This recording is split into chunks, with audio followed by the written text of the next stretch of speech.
চলে এসেছি আরও একটা দুপুরের থালা সাজানোর ভিডিও নিয়ে। চলুন দেখি আমার আজকে দুপুরের খাবারে কী ছিল। ছিল এক বাটি গরম ভাত, নিচে 2 টুকরো পেঁপে সিদ্ধ। আজকে বানিয়েছিলাম কচুর ঘন্ট। এটা ছিল কচুর যে ডগাগুলো হয় সেগুলো দিয়েই ঘন্ট বানিয়েছিলাম। এর মধ্যে দিয়েছিলাম একটু জ্যান্ত দেশি ছোট ছোট চিংড়ি মাছ।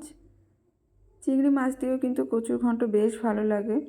হ্যাঁ, একটু রান্না করতে টাইম লাগে কিন্তু খেতে অসম্ভব ভালো লাগে। আজ বানিয়েছিলাম সিম, আলু, টমেটো, কাঁচা লঙ্কা, সামান্য একটু জিরে রাঁধুনি ফোড়ন দিয়ে পাতলা করে একটা তরকারি। আর মাছ ছিল আজকে জ্যান্ত মাছ, শিঙি মাছ, আর ছিল বান মাছ। জ্যান্ত মাছের এরকম পাতলা ঝোলও কিন্তু খেতে বেশ ভালো লাগে, আর শরীরের জন্য তো এগুলো খুবই উপকারী। তো আর বানিয়েছিলাম আজকে টমেটোর চাটনি। কাজু বাদাম, কিশমিশ, খেজুর এগুলো দিয়ে অল্প একটু চাটনি বানিয়েছিলাম।